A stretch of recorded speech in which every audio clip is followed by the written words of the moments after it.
Hello, everybody, and welcome to the show. The Atheist Experience is live, January 25th, 2004.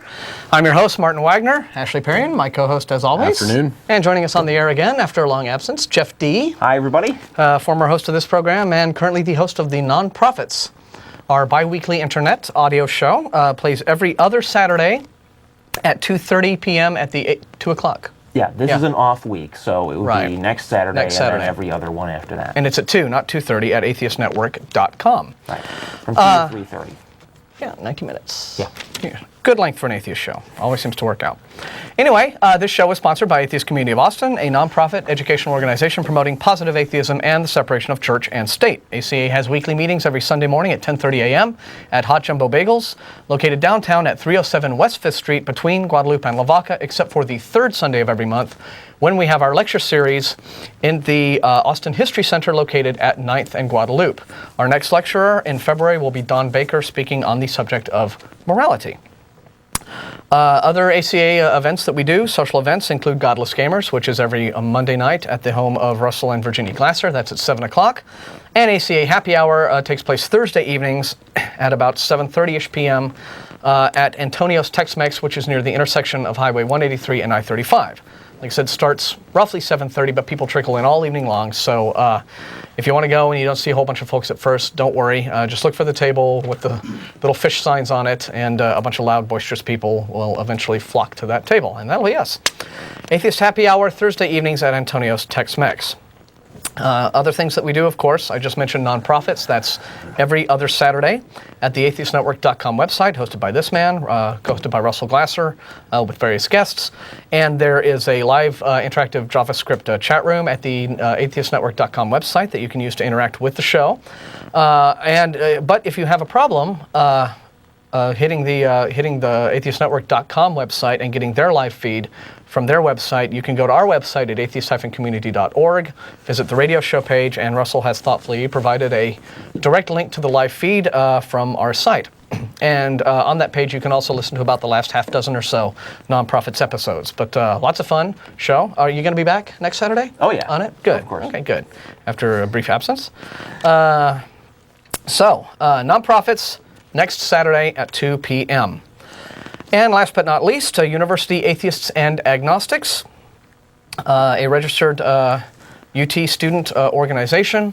For more information about them, if you are a UT student or faculty member, you can visit studentorgs.utexas.edu/UAA. We'll get that title up here on the screen in just a sec. And so I'm sure they've probably, the spring semester is well underway now, so if they haven't got information about where their meetings are taking place, well, they better get it up there. But UAA, there it is, University Atheists and Agnostics for students and faculty members at the University of Texas at Austin. Okay, so that does it just for the regular announcements. Just want to remind everyone, this coming February the 12th, is Darwin Day, old Chuck D's birthday, happens that day, and that also happens to be the night of our happy hour. It's a Thursday this year, so we're going to have some kind of party, just to have some fun. So as soon as we get that information together, we will let you know about that. But February 12th, and I think you can go online to like darwinday.org or something. They have a website for it. They always have, and just various events taking place. It's not an official thing. It's just to have fun. And but it's a good day to celebrate. So, if you're a pro-science person, Darwin Day, February 12th.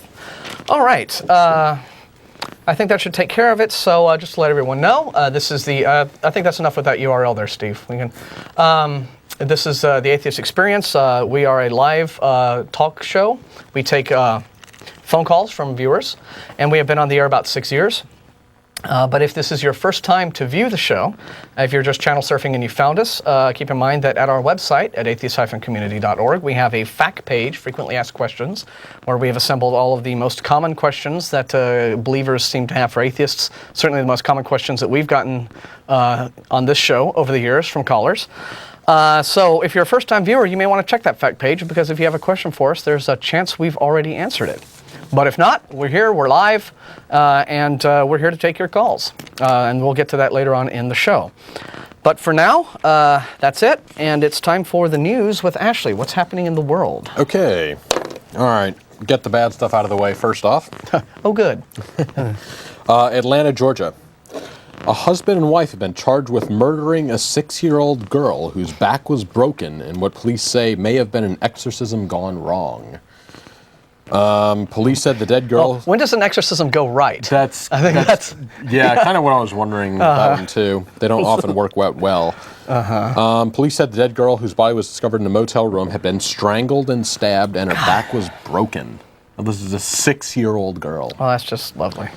Yeah. Based on what the adults told authorities, investigators believe they were involved in possibly in a ritual of some sort. It may have been something to do with undemonizing the child in some manner.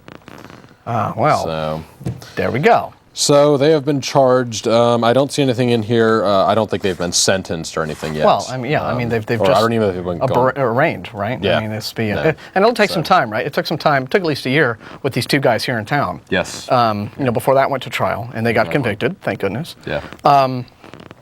But boy, every time I hear something grisly on the news now about some ghastly violence happening to a child, my first thought is, okay, where does religion come in? Yeah. And it's usually an element Usually somewhere. in there somewhere. It's crazy. Yeah. So, what it is that could, that a 6-year-old child could possibly do that would deserve that. Yeah. Yeah. So, but I guess, but I guess she had a demon in her, so they had to do what they had to do. Yeah. Beat it out of her. Yeah. Charming. Well. All right, and we have another martyr in the works now. Oh, do we? In Winston-Salem, North Carolina. Who is it? City Councilman Vernon Robinson, a Republican candidate for Congress, has placed a 1-ton granite monument to the Ten Commandments in front of Winston-Salem's City Hall. They won't quit. The 4-foot-tall blue granite block is inscribed on one side with 10 Commandments, and on the excuse me, I can't speak today. And on the other side with the Bill of Rights. Okay, so on one side of this monument, there's this big religious document. Yes. And on the other side of the monument is the First Amendment explaining why that thing can't be there. Yes. Boy, Okay. Robinson said now again, hearkening back to Roy Moore. Yes. Robinson said he paid for the monument and installed it without authorization while City Hall was closed for the MLK Day Parade. Yeah, and which TV evangelist sent their film crew in to film it and make money off the sales of that film this time? Don't have that here. We don't know that? But chances are there is some religious wacko group out there who's gonna who has something to do with this. They're gonna start selling it over the internet and then use that money for his defense. Or it could just be this guy, trying to get publicity for himself. Exactly. Look how well it worked for Roy Moore. Yeah, I mean, it was certainly in some ways a great career move for Roy Moore because at least galvanized the fringe that seems to be pretty powerful, at least down there. Yeah. So we'll see what kind of a career move that was for him when he tries to get elected again. No, if he runs for, a lot of people are saying that he's going to try to parlay this into a run for governor. That remains to be seen, but it wouldn't surprise me. Yeah. And he can just inflame passions down there. This is North Carolina, so hopefully they'll be a bit more rational there. But it's still kind of sort of south. True. Yeah, but I don't think it's quite as bad though. Yeah. We can hope. Yeah. So. And the final one. Now, you would think that if I decided to ask a whole bunch of people a question, and I got an answer that I didn't expect, I would say, wow, maybe I was wrong or something. Maybe I should look into this and see what happens. That's apparently what, rational people do. That's not what the American Family Association does, though. They had a poll on the internet, starting in December sometime, I believe, asking how their members feel about this whole gay marriage thing. They had a couple different questions up there, and let me see if I can get the wording on them here. Yes, they had 3 different choices that you could make. I favor legalization of homosexual marriage. That was one. Another one was, I favor a civil union with the full benefits of marriage except for the name. And the last one, obviously their chosen position, the one that they wanted, is I oppose legalization of homosexual marriage and civil unions. Right. So they pushed this in December. They kind of passed it out to all their members and say, go to this internet poll and sign it. What they fail to realize is that this is the internet. Word gets out. Yeah. Once word got out, Right. and it was posted to other websites and email lists and news groups and whatnot, they started getting more votes than they realized, and mostly those going in the wrong direction for them. Now, one thing also to note is on their site, they said that we have this poll, we're going to take these results and we're going to go to the government and we're going to show them exactly how you feel. Oh, they announced that they were going to take the, the results? It was on the they were top of the going to page. take it to Congress. And use right. them. It was on the top of the page that they were going to go to Congress and take these results. Don't tell me, let me guess. They're not going to do this now. No, they've kind of decided against it. Gee, didn't see that coming. As of January 19th, 60% of respondents, more than 500,000 voters, said, I favor legalization of homosexual marriage, with an additional 7.8% replying, I favor civil union. So basically, it's a 2-to-1 ratio in support Yes. rather than against. That's right, yeah. 2/3 of respondents, aren't bigots. And so, Amazing, yeah. And so we're very concerned that the traditional state of marriage is under threat in our country by homosexual activists. Well, again, how is it under threat? Do these Christians think that if gay people are granted the right to get married, that the police are going to be banging on their door saying, sorry, you must now get divorced? Yeah. You know, your marriage is now illegal only Because you're not gay. Yeah. I mean, I don't know where they're getting this from. how is this They apparently do believe something like that. Yeah. How is this a threat to traditional heterosexual their marriage? marriage. Not a threat to your marriage, is it? No. Yeah. Wouldn't be a threat to my marriage if I were married. Yeah. Doesn't have anything to do, no bearing on my personal social life, what gay people do, none. It might help. It might help me get married if more men would be taken. But,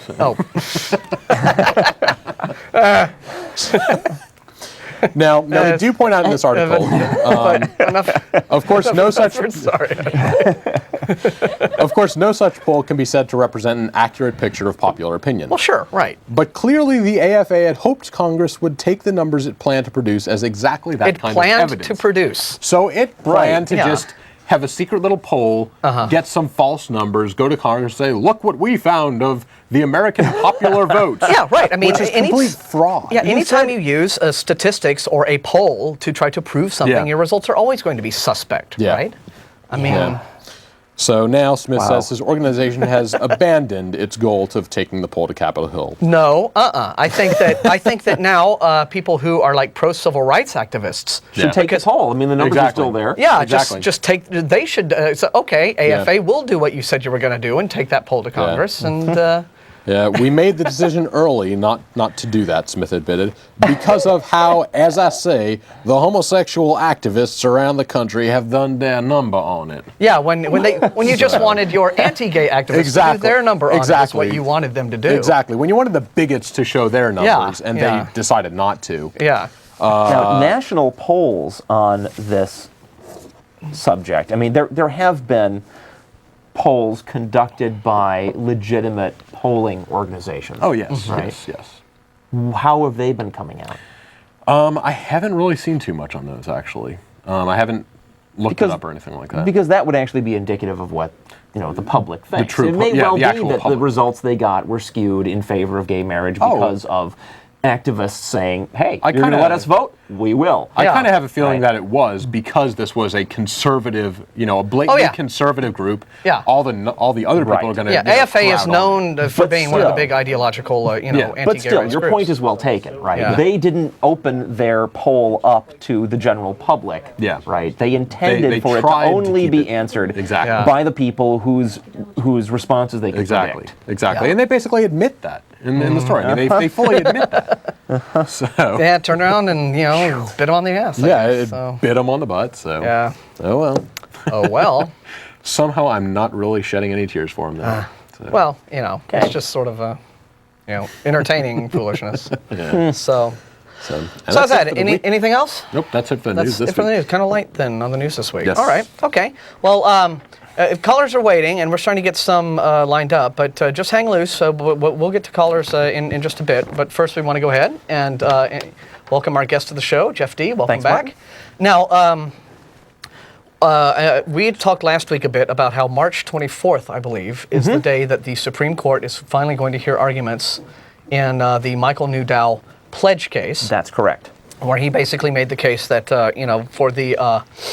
for the government to require compulsory recitation of the pledge when it contains a religious statement. No, I got to correct you there. Yeah. Here's Okay. this is tricky, and there have been a lot of false reports about what this actually, what the structure of the argument actually is. Okay. The law in California that he challenged required teachers to lead the pledge. Okay. It didn't require students to say the pledge. Okay. Okay. Right? So it was compulsory, but only in a particular way. Right.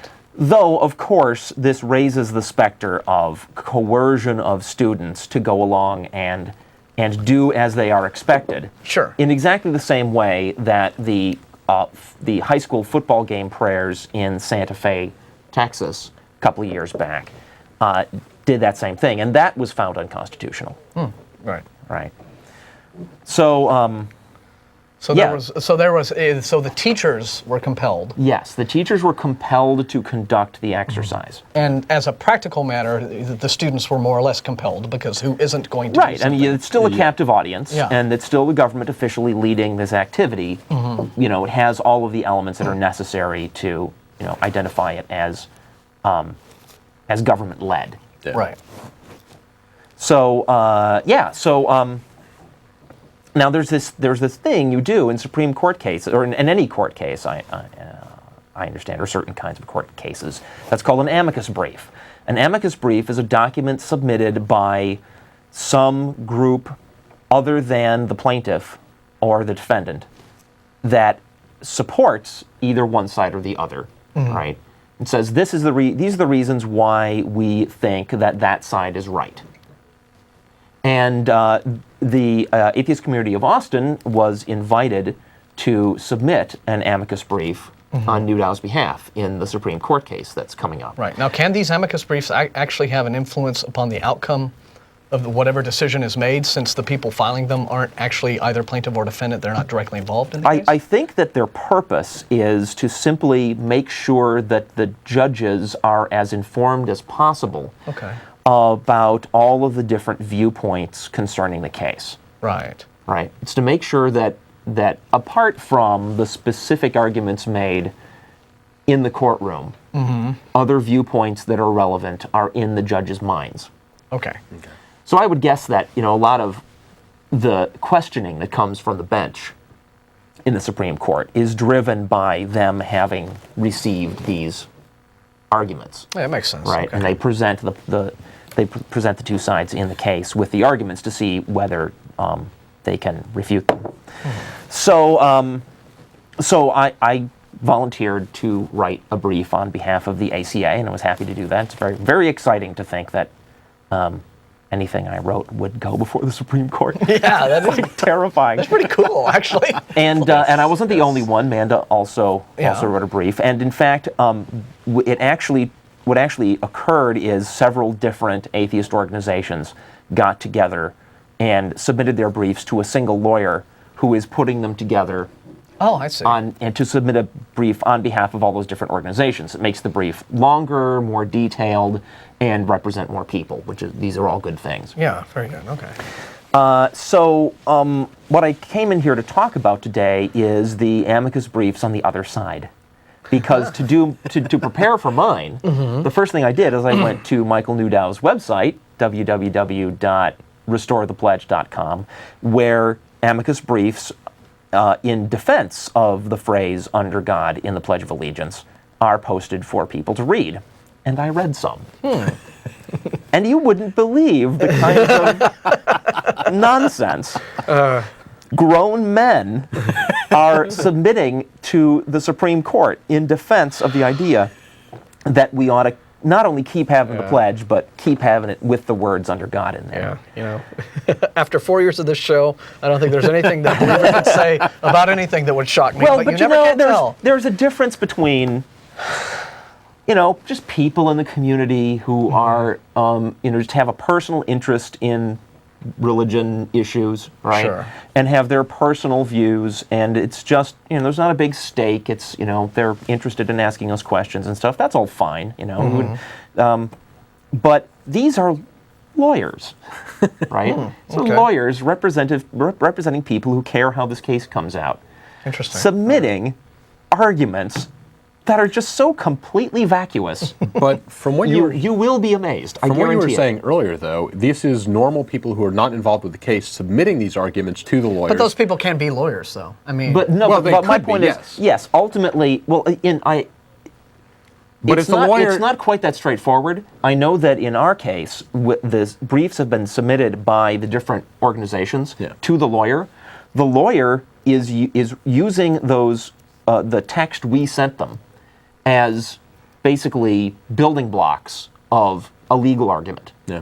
But And he is, so he's not even like he's not even paraphrasing us or cutting and pasting. He's making an entire new argument. Yeah. Right. But that argument, He's reformulating all of the stuff we've said to make it, pass constitutional muster. but is he bound to use those documents and basically just clean them up in a sense? Versus, That's a good question. Because if he has his own input in it, I and, know that- can he throw out all these arguments that are completely waste of time? Well, apparently yes, because there are things that I wrote in the brief that I submitted on behalf of the ACA that have not made it into his final document. Yeah. Right, and that's fine. I mean, his job is to make sure that the final thing is persuasive. Exactly. So it does appear that the lawyer can do that. Okay. Right. His job is to make sure that what gets submitted is worthwhile. Yes. You want to hear what lawyers have thought was worthwhile in the arguments sure they in can't be favor of that under bad. God? but before you start, Yeah. you don't have to submit your amicus brief through a lawyer, do you? Or do you have to?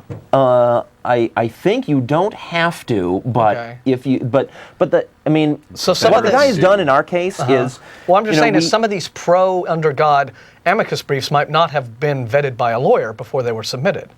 That's all I'm these saying. ones were. Oh, these were. You can Will tell when they were. I mean, Okay. it says the name of Okay. the lawyer that. Oh, all right. Okay, Okay. I didn't. That wasn't clear. No, to this me. is not Okay. just people off the street. Yeah. Okay. All right. This is legal. lawyers taking actual arguments submitted to them, All right. Okay. and their job is to find Make it make sense. find constitutional support Yeah. for those viewpoints, and then present that to the Supreme Court. All right. So Okay. lay them on us. Reciting the phrase under God is just ceremonial deism. The contexts of ceremonial deism are patriotic and not religious, and are not part of the ritual of any single religious group. Such references are typically short and generic, as is the reference to God in the pledge. Now, what's wrong with that? I think I have one. Okay. I thought. Well, it says ceremonial deism is patriotic. Well, I thought that patriotism had to do with your loyalty and love for your country. It didn't have anything to do with whether you believed in a big invisible man or not. I think that is correct. Okay. This is simply an assertion that in order to Right. be patriotic, you have to believe in God. Yeah. And And another one in there is the fact that they said upholding one belief, something along those lines. Uh-huh. Well, They say it's not part of the ritual of any single religious group. okay, so it's not any single religious group, Mm-hmm. but it's monotheism, so it's not Yeah. Christianity. That's It's Christianity and Judaism and Muslim and stuff like that, but it's still leaving out any non-theists yeah, or it's not identifying polytheists. itself with any one right. doctrine. So whether it supports 1 or 50 doesn't really matter because you're not including everybody. That's You're right. still leaving people out. Let me jump over to another argument. We'll come back to this one in a second. Okay. Another form that this has taken is the statement: patriotic invocations of God do not attempt to establish a state religion, nor suppress the exercise or non-exercise of religion.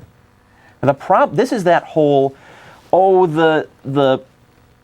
the separation clause only says that the government can't establish a single state religion. Yeah. But this is nonsense. Yeah. Because, I mean, what they are asking us to believe is that the founding fathers only wanted to make sure there wasn't a single state religion. They want us to believe that as long as the government expresses a bias in favor of a group of religions, that contains at least two, then that's not. that even if all other religions are then being excluded, thank you, then it's okay. That's fine. And that's absolutely ridiculous. You know, the freedom of religion does not stop at, well, we can't take a subset of all religions and we can't take just a specific religion and call that the main one. You can't take a subset of religions, the monotheist religions, and say those are the official ones that will get the stamp of approval from the government either. There are all kinds of religions out there and viewpoints that are not religious, like atheism, that are all protected equally under the Constitution. Or should be, at least.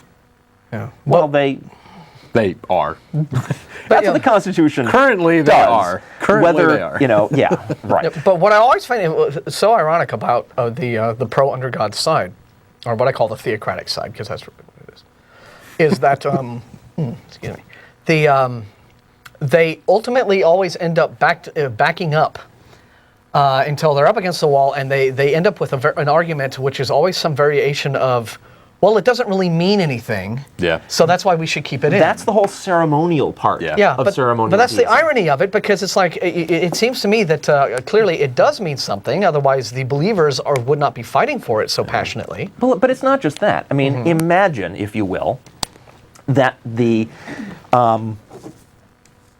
that somebody were to argue before the Supreme Court that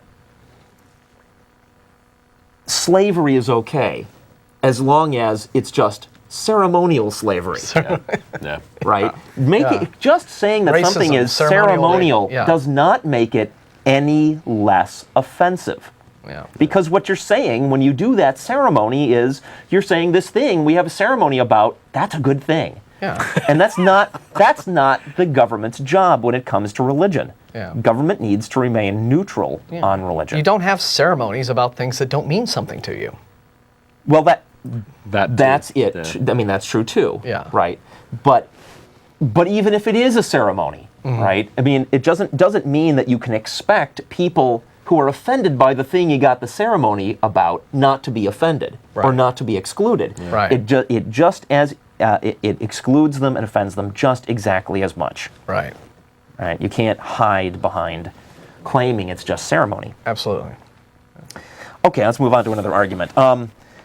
The phrase under God simply acknowledges the historical fact of our founding fathers' religious belief. Do you buy that? When was under God? The first question? When was the nation founded again? Founding fathers? Oh, That would be 1776. Okay, and when was under God put in? 1954. bit of a gap there, wouldn't you say? That's Bit of a gap. Yeah. Plus, it does not say, the pledge does not say, one nation founded by theists. No. Right? It doesn't say that. Yeah. It does not say, does not state it as an historical reference. It's stated as a comment about the nature of the United States. That's what's wrong with it. Yeah. Similarly, they make I've heard the argument, the words under God merely acknowledge religion rather than promoting it. So what? It's not the government's business to acknowledge religion. Yeah. Plus, it doesn't acknowledge all religion. Yeah. Yes. It acknowledges only the subset of religions that are monotheistic. Yeah. And not even all of those, because I'm pretty sure no Muslims are deluded into thinking That anybody's talking about them. And that they're talking about Allah. Even though they are a monotheistic religion, it's pretty darn clear pretty in our blatant. culture Yeah. that they're talking about a particular one. But even if they weren't, even if they want to claim it's generic, that the whole generic argument only goes so far. Yeah.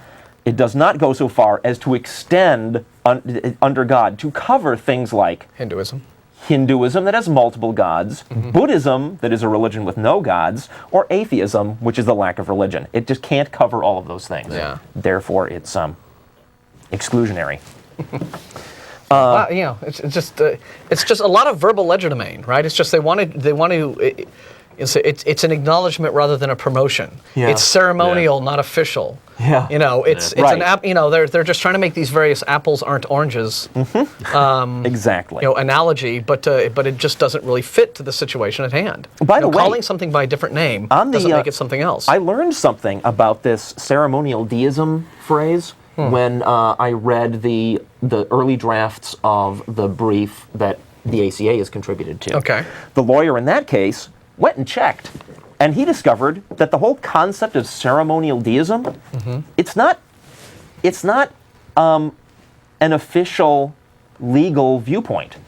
It's just a phrase that has been used in commentary on some Supreme Court decisions by the justices who were trying to explain their point of view. Okay. It comes from a lecture by a law professor who didn't say that there is such a thing as ceremonial deism and that makes things like under God and the pledge okay. What he said in his speech when it was originally coined is that there would have to be something like an official recognition of the concept of ceremonial deism in order to make under God and the pledge okay. Okay. There would have to be an official recognition. There's never been an official recognition. There's just been a couple of justices in a couple of cases that have referred to his speech and said, yeah, it's kind of like that. That's the reason why it's okay. So there is not actually anything that actually exists in terms of in a legally defined way. Right. That is ceremonial deism. That's understood to be a thing. A That has legal standing power or any, authority. right? Yeah. Okay. No, there's no such thing. Okay. So this is just some sort of phrase pulled out of someone's hat. Yeah. And it's a blanket term for a bunch of excuses. And apparently the way they've quoted that law professor sounds like, when some movie review comes out and the critic says, "Boy, this movie sucks so bad, it's amazing," and then on the poster they just put the word "amazing." Well, I don't know. I don't actually know. I don't actually know what the original what the stance of the person who made the original quote was. He may have been in favor of the Supreme Court adopting that view. Yeah. He may have been in favor of it. But he was not identifying anything in some sort of legally binding sense. That's correct. That said, here is something called ceremonial deism. All he said was that it would take something like that in order to justify a wide range of things that the government does. I see. Okay, interesting. That are religious. Okay. Okay, here's a good one. Okay. Under God and the Pledge has become part of the fabric of our society. Since 1954. Yeah. And it was not a part of our fabric of our society for 200 years previous to that.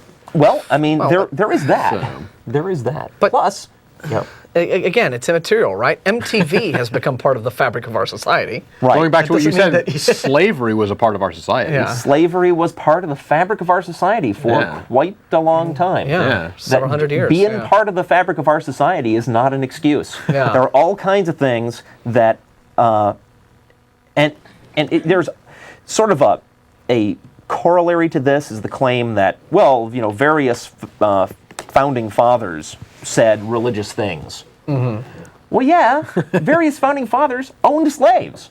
Yeah. Just because the founding fathers did it does not mean it is something that we ought to be doing that is constitutional or ought to remain constitutional if the Constitution is simply silent about it. And again, our founding fathers understood the legal distinction between what it was that an individual was allowed to believe and profess and what have you, and whether or not the government had any business sticking its nose in there. Well, mostly. Yeah. There is the one big sticking point on that. The one big example that I think Christians can validly point to as an example of founding fathers doing something officially religious through the government is congressional chaplains. Okay. But really, it's not relevant. Just because there's a thing that they did that is just because they did that thing does not in itself prove that the thing they did is okay. Yeah. Even though they were the guys that wrote the Constitution. Yeah. Okay. That's the part of our culture thing. Here's one of my favorite ones. Okay. Because it's so immediate. It's so easy to immediately rebut. The pledge has none of the trappings of a religious ceremony. Well, it's got one. It says God. That's really the whole point of the challenge to the constitutionality of the pledge that currently stands. It's got one of the trappings of religious ceremony in it. Yeah, acknowledging a deity. Yeah. Well, what's interesting is that you will hear specifically Christian fundamentalists try to claim that just because you're talking about God in a highly reverent, worshipful way doesn't mean you're doing anything religious. Right, I've spoken to a lot of Christian. I've spoken to a lot of Christian fundamentalists who say they completely disdain the very concept of religion. They're like, oh no, religion, tooey. I have a personal relationship with Jesus, and they try to make that distinction. And I think that is the thinking that is behind that argument there. Just because you acknowledge that there's a God doesn't mean it's a religious statement. Well, but in fact, I think though that there is a legal definition of what constitutes religion. And it has to do with some sort of acknowledgement of a supernatural higher power or a deity and reverence toward that deity and what have you.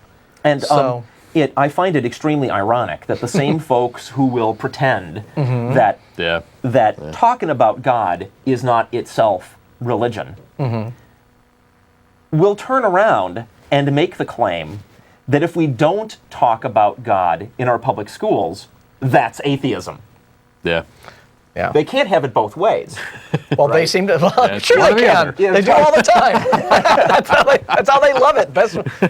All right. I want it my way. You're talking about practical reality. I'm talking about rationally. Right. And it's a bit of a sticking point when arguing with these folks. Can you say delusional? If they argue that not talking about God equals atheism, then talking about God equals theism. Theism, certainly. All right.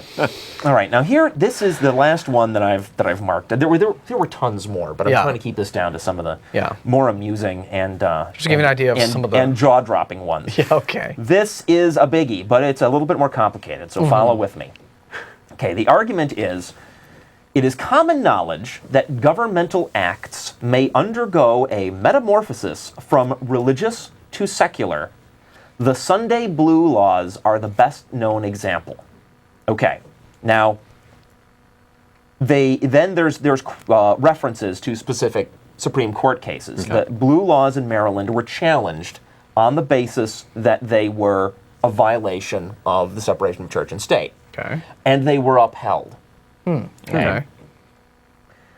And in the argument, they say, the court relied on numerous factors in concluding that Maryland's blue laws were no longer nourished by their religious roots, and reciprocally no longer nourished religious practices, nor perceived as doing so.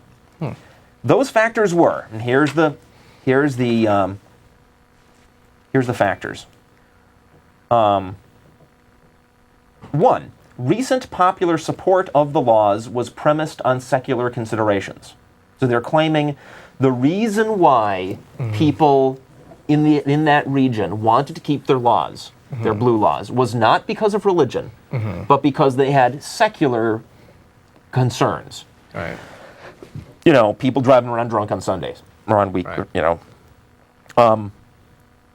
Now, of course, that does not apply in this case. There is I've never seen, at least, a secular reason why under God ought to remain in the pledge. Right. What is the secular purpose of keeping that in there? I'm it's an oxymoron, not aware of right? it. I mean, secular reasons for things, secular statements, secular positions about things don't involve deities. Yeah. I mean, by definition. Straight up. Yeah. By definition. Okay. 2. Judicial decisions dating to the mid-19th century interpreting the blue laws treated them as secular enactments. So they're saying, in cases related to the blue laws, when they talked about whether the blue laws were good or not, they talked about them from a secular perspective. Okay. Well, okay. That just raises a big question mark in mind. How they could talk about laws that were there because the religious people objected to the consumption of alcohol on their holy day, right? How they could talk about those secularly. But in any case, there are no judicial decisions related to the Pledge of Allegiance, at least relating to the phrase under God, that have interpreted the phrase under God as a secular enactment. Right. There's just no such thing. So this is not applicable. Yeah, so again, the objection to the first point carries over. Right. 3. The Blue Laws did not single out for prohibition activities offensive to religious sensibilities. Instead, they banned activities that would interfere with, quote, providing a Sunday atmosphere of recreation, cheerfulness, repose, and enjoyment. But that's just a restatement of the first thing, right? First they say, that's why the local people wanted to keep them. And then they say, well, that in fact is actually true. Okay. It doesn't seem to be the business of the lawyers in the case to decide that. But okay. Yeah. Okay, here's the biggie. Number 4. Amendments to the Blue Laws had systematically stripped them of religious references and content.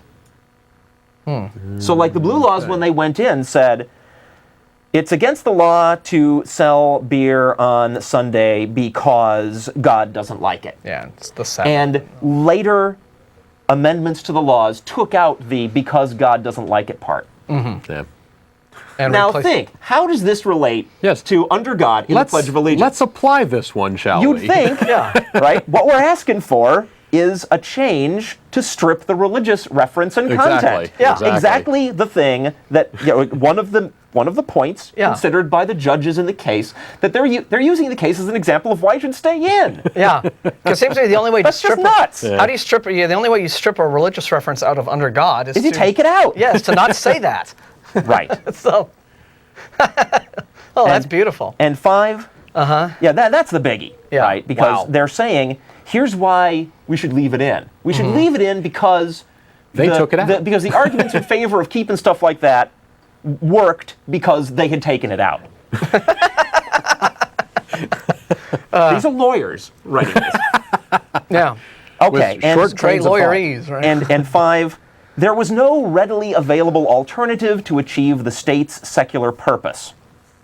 And again, they're claiming the secular purpose was Okay, it so would be nice if people Yeah. didn't get drunk on Sunday, divorced from religious things. But again, there's no secular purpose to the phrase under God in the pledge. Or if there is, I've never heard it. All of the defenses of it have been in the form of, it doesn't mean anything, it's not hurting anybody, we're all used to it, Yeah, it's right? ceremonial, That kind of stuff. yeah. Right.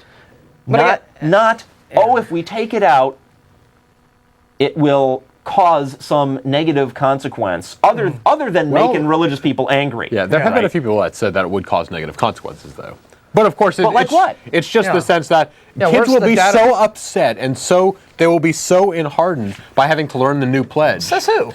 No, in fact, they made that argument. I didn't mention that one, but It's there, yeah, isn't it? It's here. Yeah. They argued that. These poor Actually, children. no. Let me rephrase that. And be fair to them. They argued.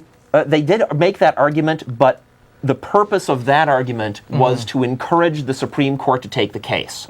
They were saying. This is important for the Supreme Court to make a decision here because if it just stands, then in California, or in the region covered by the Ninth Court, where they will have a different Ninth Circuit pledge. Court? Is that right? Ninth Circuit Court? Court. Yeah, Ninth Circuit Court of Appeals. Yeah. That in that region, those poor children will be thrown into confusion when they have to learn a new phrasing. But wait a minute. In 1954, weren't all the children thrown into exactly the same state of confusion by having to learn a new wording? Yeah. That's never stopped them before. Yeah. I don't see why. Well, I it's a think valid most kids are argument thrown now. into confusion just going to, just their first day of school in a new grade. Yeah. It's like, okay, where's the lockers? Yeah. This is the where's least the- of their concerns. Yeah, I mean, again, so what we found out essentially is that the pro-theocracy people will say anything. Yeah. Right? Yes. Yes, they will. And the irony of their position is that they are trying to argue that the reason we should keep religious phrases in these public and compulsory recitations of the pledge is because they don't mean anything. Yeah.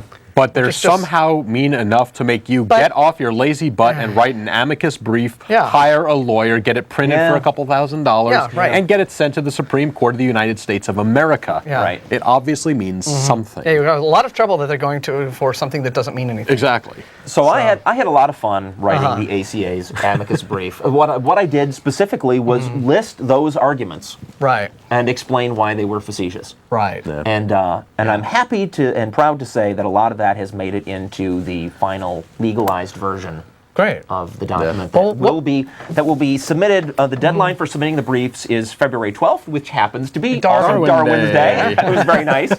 And then the oral arguments before the Supreme Court in this case will begin on March 24. Right. So, well, maybe if we can, we might get your original, first draft of it, and we can maybe put that up on the webpage, if that's all right. If that can Sure. be done, for people to read. And more importantly, I think the actual legalized version that we're going to get from the lawyer that's putting it together. Will we be able to do that if it hasn't, if something that's like about to be argued? It's just an amicus brief. Maybe absolutely. There's nothing secret about these. Yeah, okay. It's just not done yet. Right? Okay. The lawyer's still working. Right. Okay, but obviously you've been getting regular, updates on how it's going because that's terrific. So I'd definitely like to see a copy of the one. Yeah.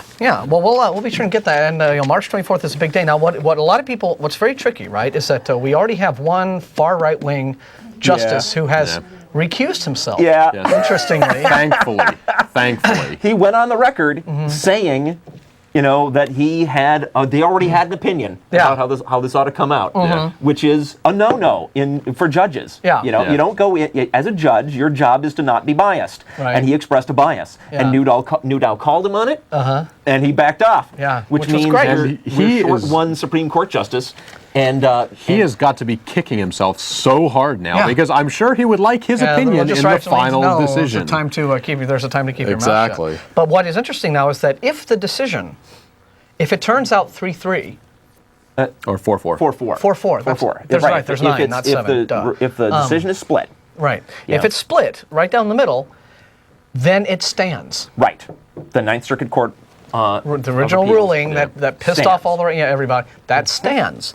And that is probably going to be pretty difficult for some people to comprehend and to fathom. Well, I just have to ask religious folks out there to, relax. Yeah.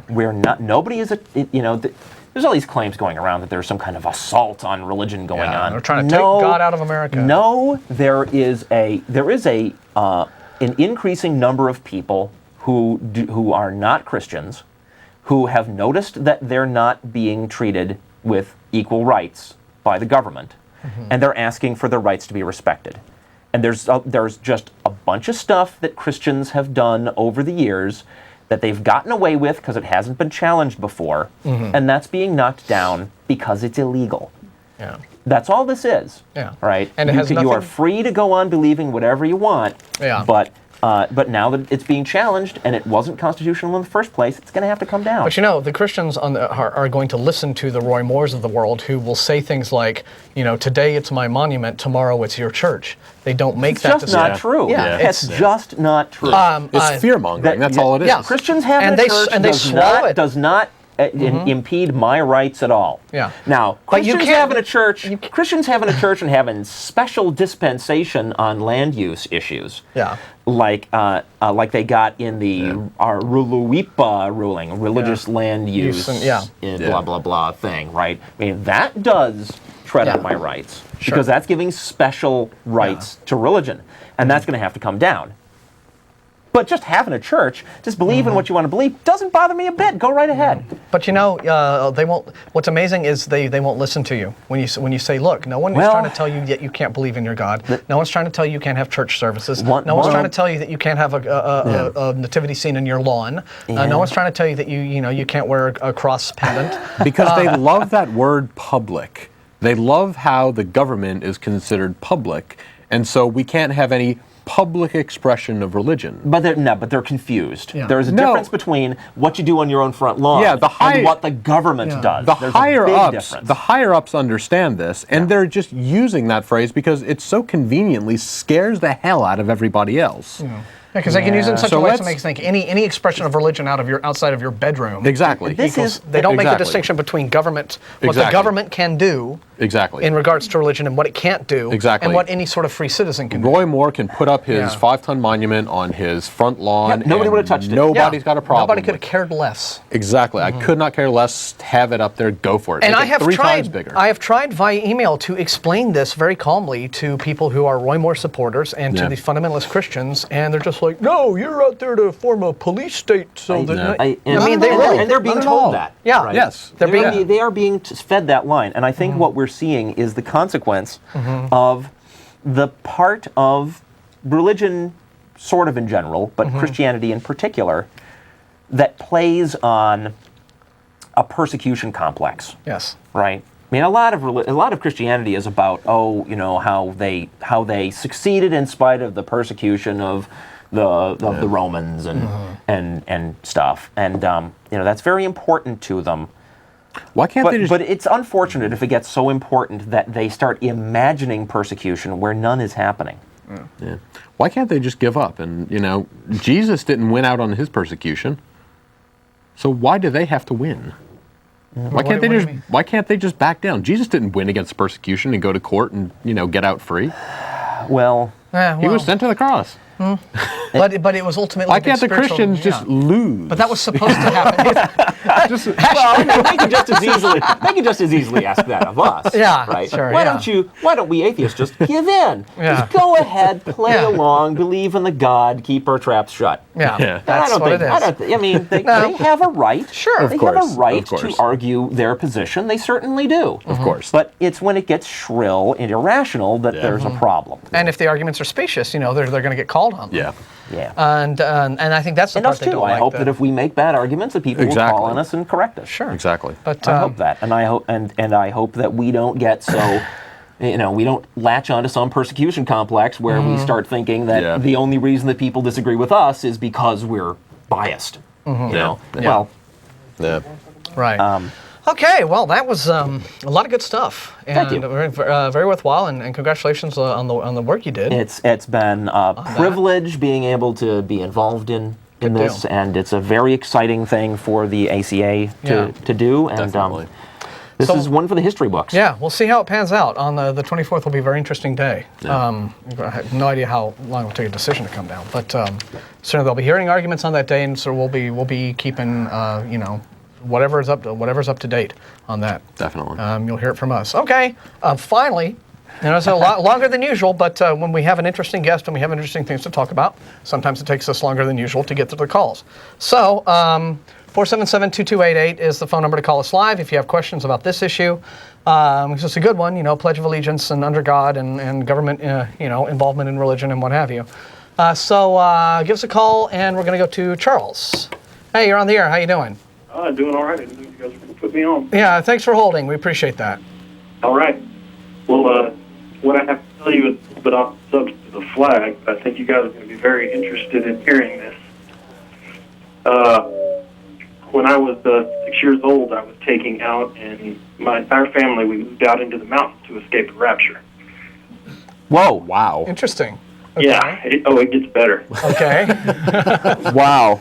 Yeah. Okay, Warren, let me give you a little of my history, and then you guys can ask me details or anything you want to know, and I'll try to keep it brief and tell you exactly what all happened. Okay.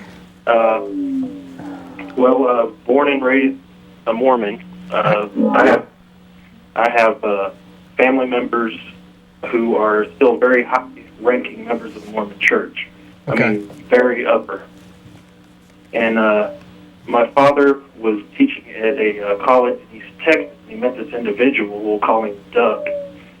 Well, this guy basically told my father there was going to be a rapture, and we had to go live in the mountains to escape. So he took me out of school. He quit his job, I guess, without telling them he was quitting. Wow. Had students sitting in their class on that Monday, I'm sure. And we hauled off to Arizona. We went out there. We lived in the mountains for 6 months, and a lot of other weird stuff happened. Huh. Now I say it was to escape the rapture. He didn't want to be raptured. Is that was the idea, or? Well, there was going to be an earthquake, and all this stuff is what he told What year are we talking about? I'm 32 now. Okay. I would say this happened. I was taken out of first grade. Okay. Okay, Wow. so 6 years old or so. Yeah. Yeah. About that. Wow. Okay. Strange. And, yeah, we're there. Were there other people in the group? I mean, were there other people out there, or was it just you and your? It was me, my mother, my father, my 2 younger brothers, my little sister, this individual Doug, and his 2 wives. I didn't mention he was a polygamist. Right. Yeah. There's still Okay. some of them out there, and the Mormon Church tries to not recognize them. But so now, why did your father find this man credible and choose to sort of go on this pilgrimage? Well, my personal feeling on that is he's just weak. Uh-huh. So, Well, he said, did he know? You said your father was like a very powerful elder in the church. well, no, I have relatives who are. Oh, okay. Yeah. All right. My grandfather actually is a very powerful elder in the church. Right. So was this Doug? Was he an authority? I guess was he an authority? Had your father known him prior to this and was predisposed to trust him because of this? Then I'm just trying to. It's interesting to me. I guess it's not an important detail, but I'm just. It seems to me that it would take a lot for a grown man to uproot his entire family, Yeah. much more than just the word of some guy he met. He lives in the shame of it to this day. Yeah. Okay. Well, anyway. All right. Well, that sort of gets to my question, which is, how many of the folks that were involved in this? There was a total, I would say, of 9 of us. Yeah, of those 9 people, how many came away from this experience realizing that it was all a crock? Definitely my mother, my brothers, and my sister. Uh-huh. And my father, actually, he isn't even a Mormon anymore. Yeah. Okay. So they learned their lesson. Yeah, there's are you guys familiar with the Bible story of the guy taking the staff and hitting the rock and water came forth from the rock? Yeah. All right. That'd be Sure. Moses, right? Okay, I watched my father I'm try this. Okay. Whoa. Huh. Wow. Yeah. Interesting. Well, I have a friend whose parents were like wacky New Agers that were convinced when he was a little kid that he was going to learn how to bend spoons with his mind, and they'd give him spoons to bend. So, just a little something for the Christians out there. We don't just only make fun of talk about the wackiness of Christianity. There's wackiness from many different sides. Yeah. Okay, so I'm sure this was a very strange experience for you at that young an age.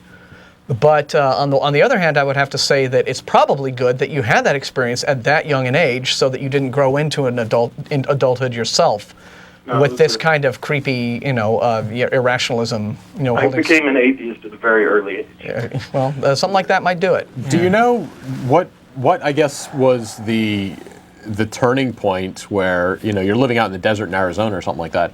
After 6 months, they decide, okay, apparently nothing's going on. Well, And decide to go funny back. how that happened, how we left. This guy was basically manipulating and using my father. He was spending he would go off on the weekends and stay at resorts while we stuffed it out up in the mountains. Oh my gosh. Okay. Yeah, it's not good. Very telling. Boy. That's Eventually, the savings ran out, and So he there was no more money. boy. So this Doug got a hold of your family's savings? Actually, he spent most of it. Wow. I guess I had to pay for those resorts somehow. Yeah. Wow. Nuts. That's just. That really sucks. So, is this Doug in prison at this Yeah, point? Well, I actually did find him, though, through some software. I found out where he's at. Yeah. So Probably a good idea I stay away from him, but Yeah. he's not in prison. He's still a highly respected Mormon in the Salt Lake City, Utah area. My goodness. Wow. That's. I didn't think Mormons were into the whole rapture thing. I thought that was more of Actually- a mainstream Christian Yeah. fundamentalist. No, deal. they have something. Do you remember? Okay, when you were host, right, and this was before the year 2000 rolled along, Yeah. and the world forgot to end. But, Yeah, we used to have a segment on the show when I was host called the Rapture Report. And was this it there? This was back around 99, 2000 when every kind of religious person in the universe was convinced that everything was about to end. Yeah. And that provided endless hours of amusement. yeah, because we get like 8 predictions a week of the end of the world Yeah. for that week. But there was Yeah. something I think that was prior to the turn of the century, where I can't remember the details exactly, but either someone in the Mormon Church, I don't know if the Mormon Church officially, but their word was going around to Mormons saying, "Get your kids out of school." because Oh do you yeah, remember? yeah, yeah. I do remember that. Yeah, it's been years now, but there was something similar to that. There was at least Right? some, Yeah. subgroup of Mormons that Yeah. were. And I buying think into yeah, that. and it's something that about get something like 200 kids or something. I don't know if that actually happened, but it certainly got media attention Yeah. on it, which might have because we reported it. So that might have thrown some cold water on the plans. Yeah. But yeah, there is something very much in Mormonism that at least takes the idea seriously. Would you guys like to know how this whole thing ended? Oh yeah. Yes. Please. Oh yeah. Let's hear the punchline. All right.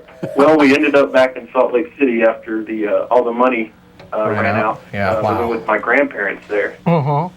And my father would not let my mother leave. And a lot of Mormons will probably get upset if I say this, but they're very demeaning to women. Very. We've heard that. You don't Yeah. say. Yeah. I've seen it firsthand. Mm-hmm.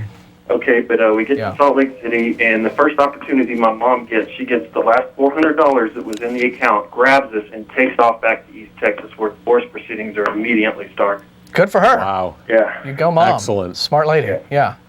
And hopefully she got custody of you. Oh, she did. She got All right. custody of all of it. Oh, and the funny thing is the audio tape was made before we left that between Doug and my father of this whole thing. They wanted a record that they were right or something. And my mom had Great. and every time I listen to it, chills go down my spine. Boy, Yeah. These guys literally believed all this crap. that's amazing. Wow. Amazing. Wow. Well, it's always handy when people who do stupid stuff tape record themselves doing it, or at least tape record their plans. It 'cause helps. It makes things a lot easier in court. But boy, fascinating story. Thanks. We were Terrible you had to go through something like that. Yeah, but that was thanks for we were sharing that. engrossed. Yeah, well, I'm sorry. Yeah, very sorry that you had to go through that. But it seems like it all turned out well in the end. The courts made the right choice in terms of your mother, and your dad. I guess Thought he was a prophet. yeah, just children and people like wives who are in positions where they, like patriarchal positions where they can't sort of make any free choices of their own. I fully sympathize with, being victimized in situations like this. But, your dad has only himself to blame, is my view, No disrespect to your family, but I mean, it was. Well, he's got himself and that other guy that talked him into it. Yeah, but I think when you're a grown adult, you ought to have those critical thinking skills in place and know when someone says, and if you give me all your money and come out to the mountains with me, then all will be well. There's It's crazy that he believed me. Yeah, would you buy a used car from that guy? So, well, thank you for the absorbing thank you drama. very That much. was boy, edge of our seats. Figured you guys would probably get a kick out of that. Yeah, well, thanks so much, and feel free to call us back anytime. Okay, Alrighty. take care. Thanks for calling. We're very sorry that stuff like that actually happens, and Yeah. that's a lot of the reason why they do this show. It does go on. Yeah. It does go on. Yeah. So, we heard from that woman that one time who was in one of Lester Roloff's Yes. child prison Yes. camps that the Yes. Bush administration funded. We Yeah, actually she called in a couple times. Yeah.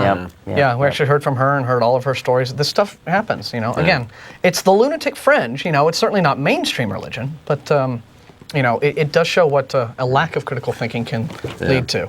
All right, Brian's been holding very patiently. Hey, you're on the air. How's it going? Hey, how y'all doing? Just fine. What's up? Oh, nothing. Just like a curiosity question. Were y'all, any of the three of you, raised like in a family, a religious family? Yeah, I was. I think we all were. Yeah, me too. All three of you? Yep. So I'm saying, I guess you get to some point where you're old, you get older and you start thinking it's not really working for you, it's not kind of realistic. And then you think for yourself and you decide you're not going to be religious anymore. I guess in your case, but it seems like the people that were raised the other way around, without church or without any talk of a God or a higher being, something bad usually happens before they find the religion. In my experience, people, so-and-so happened, like a traumatic experience, a low point, a negative event, and then they find the religion when they were raised without it. Sometimes that happens. Yeah, I've never heard anyone I know or talked to that just, read up on it and thought that it made sense and became religious. Well, I have had experiences when I was 18. I humored a Christian friend of mine by going to one of these non-denominational, like under a big tent revival type services. And we heard there was a point of the service where we, people would get up right, behind the podium, and they would give their tearful testimonies of how they came to, love Jesus and what have you. And it was the usual stories about how I used to get drunk, I used to snort cocaine, I used to go home and beat my wife and kids, and my life was crap and it was miserable and nothing was going right. And then I found Jesus and now everything's wonderful. And I remember thinking to myself at the time, not only do I not need religion to tell me that, being an alcoholic, coke-snorting wife beater is a bad thing, but I don't particularly think I want to hang out with the kinds of people who need religion to tell them that being an alcoholic, coke-snorting wife beater is a bad thing. Right. So, it's funny how, when a person is down and out, you certainly do see religion taking that advantage. Yeah. And just one more question was, why, or I guess atheists, why do y'all want to take out God or any kind of religious context out of necessarily a national anthem or anything? Okay. Allegiance? I'll let Jeff answer because it kind of counters what the Christians were trying to do by keeping it in. You're trying to keep it out. Oh, okay. Well, no, actually, we're what Michael Ludow was trying to do is have the separation of church and state that is encoded in the Constitution enforced. That's it. It shouldn't have been in there in the first place. Yeah. Right, but at the same time, it's not. Yeah. Like, y'all were saying just because it was there, just because we had slavery then, doesn't mean it actually applies today. So I guess the separation of a church and a state would kind of maybe not apply today. Well, if somebody wants to go before the Supreme Court and argue that case, then they can try to do that. Yeah, I mean, if someone really thinks that there's a good reason for America to be a theocracy, but we, that certainly does, and there are probably some people who want to take that view, but I think the majority of Americans understand that when government is church-run, or when government is intermingled with church, or when government is sticking its nose in people's religious business, you get problems. I mean, history has shown that, and that was part of the great American experiment, when our founding fathers put this country together, was that one of the things that wasn't going to be any of the government's business was what religion someone wanted to be. And that's really all it is. Again, people privately can acknowledge, their deity, their beliefs, their doctrines in whatever way they want. You simply cannot have any kind of a government body or an officially sponsored proclamation that acknowledges any kind of a religious statement, because that's not it's that it's not fair, but it's also just none of our government's business. Religious belief is your business and none of the government's business. So that's all. Right. Yeah. So anyway, we appreciate you holding for so long, but we had a lot to talk about there. But feel free to call us back anytime, okay? Thank you very much. Take care. Okay. And Robert has been holding on line 3. Remember that phone number to call us live. It's 477-2288. If you got a question on this or any other issue, you can talk to us, talk to our guest, Jeff D. And hi, you're on the air. How's it going? Hello, how you doing? Just fine. Good. Heard y'all earlier talking to the gentleman about the rapture. Yes. And one thing that I wanted to say about the rapture, or that word, the rapture, or that event, is that anybody that claims they're going to know that day is a false prophet or a liar or misguiding or con artist or whatever. There's nobody, even according to the Bible itself, there's nobody that knows that day except supposedly God the Father. Not even What Jesus. about what do you think about people who just say there is going to be such a day and we only don't know when? Well, what about those folks? Okay. One is that according to the Bible there is going to be a day like that. Yeah. But only God the Father knows that day. Not Jesus Christ, not any person on this planet. Yeah. Nobody. Yeah. It will be the day that God the Father decides that day. Yeah, what I'm asking though is, what's the evidence that there's in fact ever going to be any such day? There's no evidence that there's even ever going to be such a thing. There's no evidence. The whole deal about whether it's Christianity or whatever religion, in this case Christianity, is faith. And you either believe the word or you do not believe the word. That's what I thought. Thanks. Yeah. See, If we're all looking for evidence for everything, then, well, it's pretty hopeless. I think that when we're talking about something like the end of the world, that's something that would be important enough, if it was true, that it's worth demanding the evidence. See, right? If anybody's going around, wait a minute. If anybody's going around saying there's going to be this end of the world, right? Okay. And not providing evidence, but expecting anybody to believe it. Well- right? That's an important enough claim. It deserves a demand for evidence. Okay, Yeah. I hear you. Let me speak now. Okay. How are you going to have evidence of that when you're talking about something that's in the future? Not my problem. Yeah. If Well, there isn't evidence of that, then the right thing to do is to be skeptical that it's even ever going to happen. There's nothing wrong with being skeptical because in your mind, But apparently, But I think there is something wrong with going ahead and believing it without any evidence. and as you pointed out, that's getting into irrationality. our previous as one of our previous callers clearly indicated, and what we were talking about earlier when Jeff used to be hosting, he would bring in his rapture reports, is that there have been quite a lot of people in the religious community who have made a great career out of predicting the end of the world, you know, getting people to either fork over their property, their money, etc., what have you. And again, you could say, well, those guys are false prophets and what have you. They are. But that's begging the question. The fact remains is that if you are willing to admit that, oh, well, there are these rapture claims, but they can't be proved, how can then it doesn't matter whether or not the person is a false prophet and just trying to profiteer off of the claims. What matters is that no one should be taking the claims seriously. Well, first of all, okay, y'all spoke. Give me just a moment. Let me speak, please. Yeah, go ahead. Okay. We're just trying to make our position No, I hear you, and I've articulated. heard it, but All let right. me finish, is that when you talk about the Bible, and this is spoken in the Bible in prophecy, that there is no evidence that we can tangibly touch or see now that's going to prove it. You either have faith in the Word or you don't. Yeah, we're aware of that. Right. Well, that's the whole point. Is that, it's The that whole simple, point is that when you go, well, we demand some evidence, who are you or I to demand from the creator of this universe? I'm a rational thinking being. Rational human beings who have control over our lives. No, you That's don't. who. We won't control over our lives. I won't control over my life. You won't control over our lives. But there's things that happen.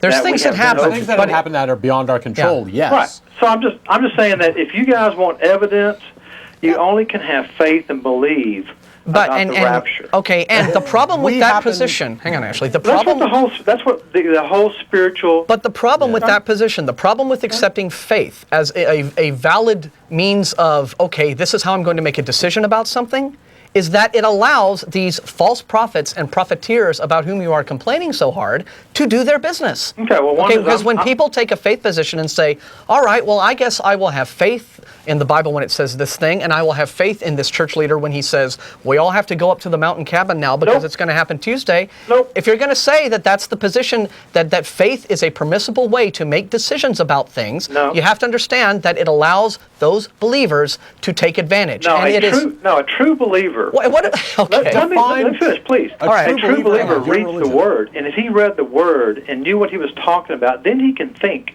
And when he hears a kook say, hey, on so-and-so day, the end of the world's coming, come with me, and by the way, sell everything and bring it with you, I know he's a liar because I have read and I believe and I know from the Word that nobody knows that day. And the last thing is, that is at the end of the book or the end of the world or what, as we know it. It's really not the end of the world. The rapture is not the end of the world. The rapture is another stage that is further down the road, but there's Okay. more to the Right. world. trouble- after here's the the rapture. trouble. But The trouble with Yeah. Jeff Go first ahead, and go then ahead, go ahead. no, we're actually arguing amongst ourselves whether we can, The whether rapture we is can not go the end ahead. of the world. Yeah, according we to know. It's Revelation. part of the Yeah. process Yeah. that leads to the tribulation. Well, and the what have you, it the of 7 course years. depends who you ask, right? Well, I don't And know anybody that believes a rapture is the last day of the world. th- It is the gathering up. Dude. Okay, We go ahead. speak to all kinds of different Christians. We've heard an astonishing range of different interpretations. So, Okay. we're just saying. Well, the first thing when you're talking about The earlier, issue- you said the something- issue your name is- Jeff. Is that right? Yeah. Hang on, Okay. Jeff, it's, First, a little earlier you made a comment about wackiness about Christianity. Yeah. The only thing I want to say about that is if you believe in Jesus Christ, which Christianity is based upon, there's nothing wacky to me about somebody that taught love and kindness and forgiveness and tenderness and giving to the poor, caring about your brothers and sisters. What's Yeah, I mean, wacky? but- What's wacky is the religious formation of man later, where you got thousands of different denominations and the do's and don'ts and the rules. But as far as Jesus Christ, there's nothing wacky about somebody that gave their life trying to do good for their fellow mankind and show nothing but Yeah. love and May I? kindness. That's not wacky. May I Jeff's turn. respond? Sure. gave his life. Yes, he did. Do you believe that he is now in heaven? I believe he sits on the right hand of the Father, yes. So you are the kind of Christian who says Jesus is the Son of God and not actually God himself? Because we've gotten that, I too. believe he's the Son of God, yes. There are some religions that believe God and Jesus are the same. And yes, I know. But see, but yes, I know. Anyway. But no, hold on. I'm just see, that's where we make the mistake I'm just asking to clarify, Okay. All right, not actually going down that path. Okay, good. No, because really that's where we get sidetracked. But the point. So, but please. Okay, go So ahead. Jesus shut up so you gave can his talk, life, Joe. right? Mm-hmm. And now he's like vice ruler of the universe. Vice ruler. Yeah, there's Okay, God well, and there's Jesus, right? And Jesus is like God's right-hand man, his son, right? Only second to God in authority over the entire universe, right? This is a sacrifice? Where's the sacrifice? Well, I'll tell you what, Jeff. That's what's wacky. See, Jeff? now it's true. Love and understanding and peace, those are all fine things. Jeff, Those are all absolutely fine. Now, caller, I'm going to have to insist that you let me talk. Okay, go ahead. I'm going to have to insist that you let me have my Okay, say. sorry. Right? We Go let ahead. you have your say. My bad. Love and peace and understanding, we're all in favor of those. That's right. Right? We didn't need some guy to come down to claim that he was like, vice ruler of the universe and come down and tell us that those are good things in the first place. Jeff, None of us guys how here. do you know that hold when it. you weren't here 2,000 years All right. ago? Yeah, well, I'm apparently neither were you, incapable caller. of communicating with this guy. Yeah. So either if he's not going to let me talk. Go ahead. I'm I sorry. think he's Go done. ahead. Now Well, you keep saying that you're sorry, but you keep doing it. My bad. You go ahead. All right. Okay. Okay. We're gonna- So now, not only was a Jesus not necessary to bring that message to human beings in the first place, because human beings without a Jesus can figure that out. Check it out, right? But second, we're asked to believe not only that this guy brought this unnecessary message, but also that he died, except his death gets him this job as like second in command of the entire universe. No. It's not. Where's the sacrifice? No. That's Well, the wacky part. okay. You were saying it's not wacky. That bit is wacky. No, it's really not. Are you finished? Oh, okay. Yeah, Well, yes, I okay, am. we got Please, it. go I ahead. know it's not wacky. That first of all, it's easy for us to talk about where's the sacrifice, but you and I weren't crucified. And What's that was got a to do with brutal anything? death. What's that got to do with anything? If you can, I mean, That's the sacrifice. He gave his life. He well, literally he gave gave his his life for mankind. caller, if I knew that after 3 days I would be raised from the dead and got to be one of the co-ruler of the universe, I'd be happy to be sacrificed. He was Nail one of me the. up. He I don't was. mind. He was already in the position with the Father before So what? he came Who to Earth. cares? He didn't have to come down here and die to become co-ruler. It didn't cost him anything. What did it cost him? Pardon? The sacrifice entails a cost. What's the cost? His life. 3 days His life? of his He's life. up in heaven, second in command of the universe. He was before. How is that he relevant? Was before Jeff. It's Before like, he came remember down here, he was already there. Caller, remember what you were saying a second ago about how the rapture isn't the end of the world No, it's because not. we all get to go on? Then death wasn't Jesus' end. He got to go on. What's the big deal? Well, You know, if you're going to make that argument about the rapture, you got to admit that you just made it when you talk about a guy dying and going to heaven.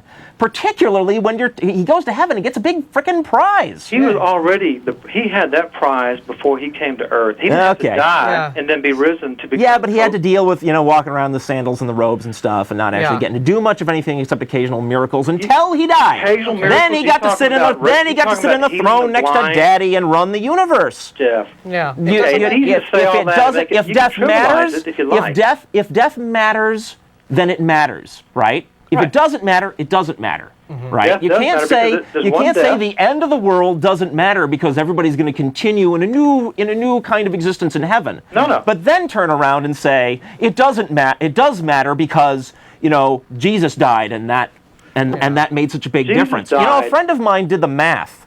You know how long Jesus spent on the cross for the average guy? Something like A microsecond. yeah, something Oh, like come on, A .0. Jeff. microsecond for every human being that ever lived. Well, Jeff, come on. Where what's is that- the what's that got to do with sacrifice? anything, You Jeff? guys blow this way out of proportion. Yeah, I understand. I'm looking forward to the Passion of the Christ film because the story is very moving, right? I don't Nobody really care likes what the Hollywood's idea. got. Nobody likes the idea of anybody suffering unnecessarily. That is a valid and moving story.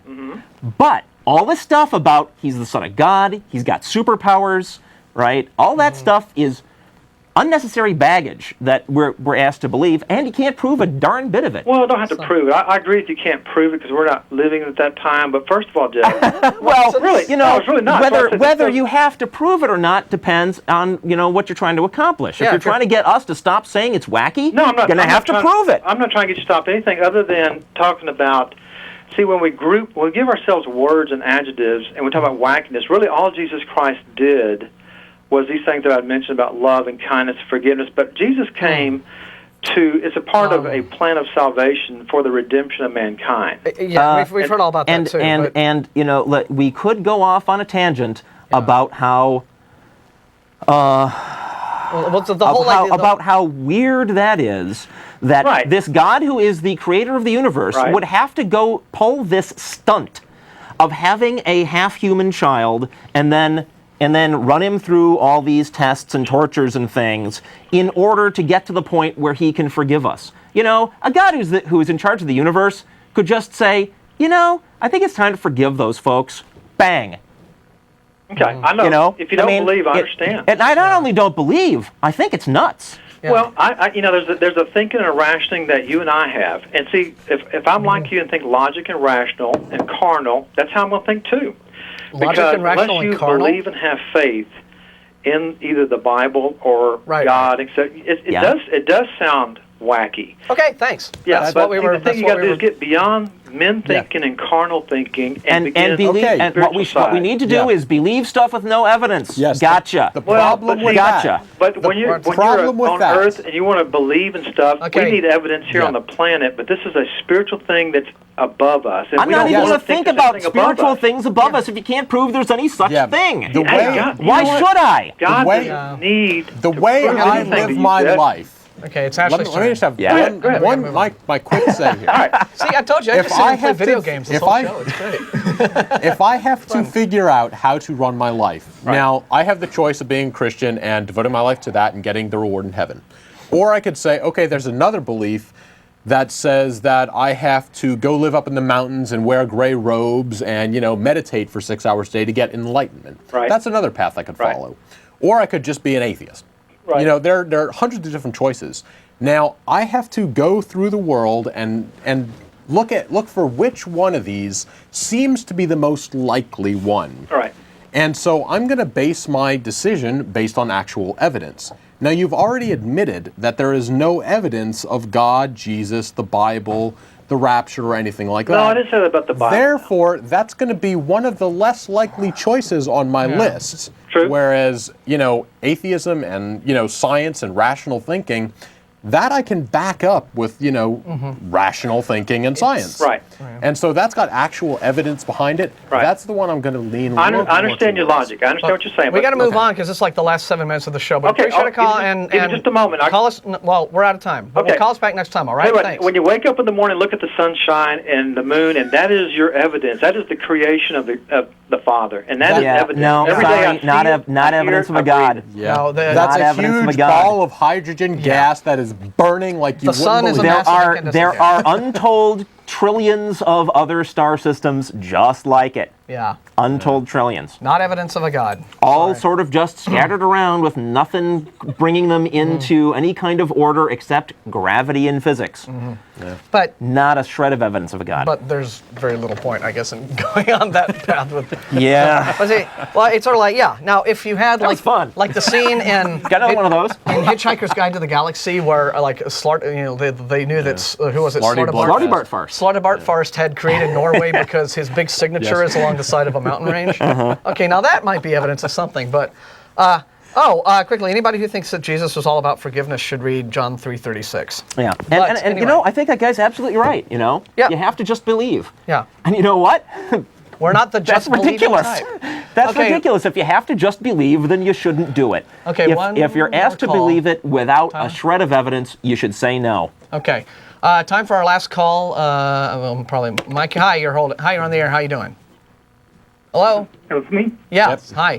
Just out of a comment for the last caller, he said that anyone who predicts when the second coming of Christ is going to be is a false prophet. Well, the Bible itself says the second coming of Christ will be before the death of the listeners. There's Yes. one of the That's sections in right. there Jesus that- himself says that, doesn't he? Yeah. Exactly. Yeah. So what does that make Basically, Jesus? The Bible should be listened to.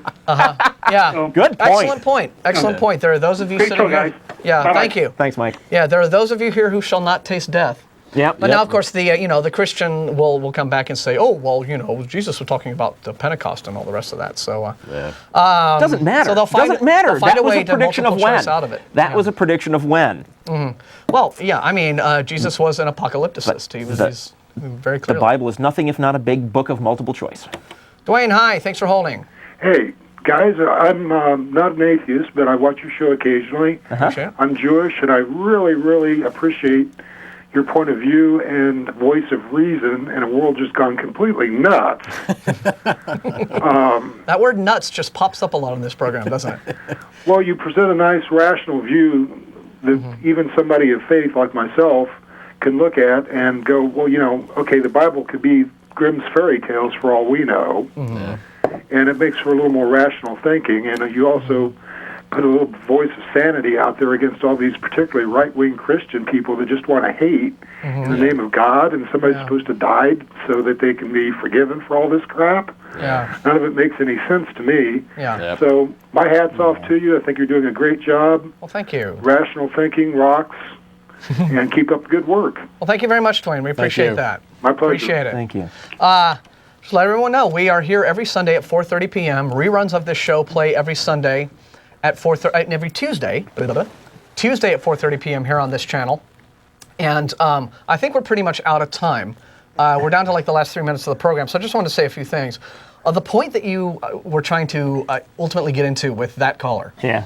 which, and he was having a hard time getting him to, pipe down, was that, or at least what I was observing, is that there is, in the end, a fundamental difference between the way believers think about this stuff and the way unbelievers think about this stuff. Yeah. Believers seem to think that it's perfectly okay to just believe a thing on faith if you feel like believing that thing on faith, even without evidence. But they go further than that. Yeah. You But- know, and- I've got an essay on my website,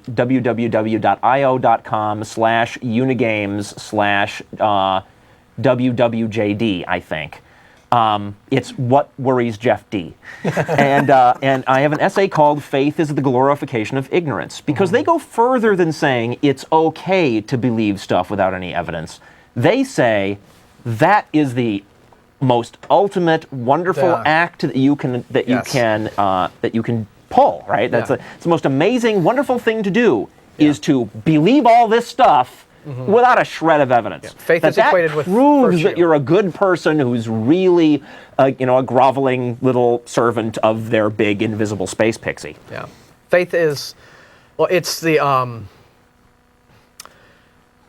had a thought. Oh, it's, no, it's, Yeah, it's hard, it's hard to handle sometimes. faith is equated with virtue. Yeah. Yeah. And skepticism is, a human being's ability to think rationally about certain things that are off limits to be thought about in that way is equated with sin. Right. The whole, who are you to question God? We're not questioning God. Yeah. Questioning the people that come to us and ask us to believe in Him without any evidence. Right. Those people, if they want us to believe, got to cough up the evidence. Yeah. Even if there is a God, God He has can't yet know to until present somebody himself. shows us. Yeah. And the basic difference is that either you believe that there are some things that just don't have to abide by basic standards of evidence, the same sort of standards of evidence that human beings, using fundamental science, would apply to any other question. Or just buying a car. Yeah, buying a Building car. bridges. Buying a car. Voting who you're going to vote for president. Building a bridge, building a house. But there are some things that get to be off limits from those same standards. Believers seem to think that there are such things. Unbelievers say no. I see no reason why there should be anything gets special dispensation that it gets to be believed just as an a priori truth. Yeah. Without the same kind of rational examination you would apply to anything else in your life that matters. And especially if it has something to do with the end of the world, your ultimate fate, that kind of stuff. It does matter. That's why it matters. But hey, listen, we had a huge crew here today, a bunch of folks. Jeff, I knew you were going to have fun coming back on. It's great I to did have have you. fun. Thank you very much for having me. Sure.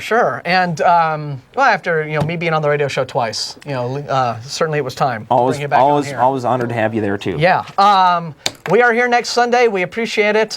Tuesdays reruns. Don't forget, visit atheist-community.org for more about us. Theists, we don't hate you. We just think you're wrong. Thanks a lot, and we'll see you next time, okay? We love you, Austin.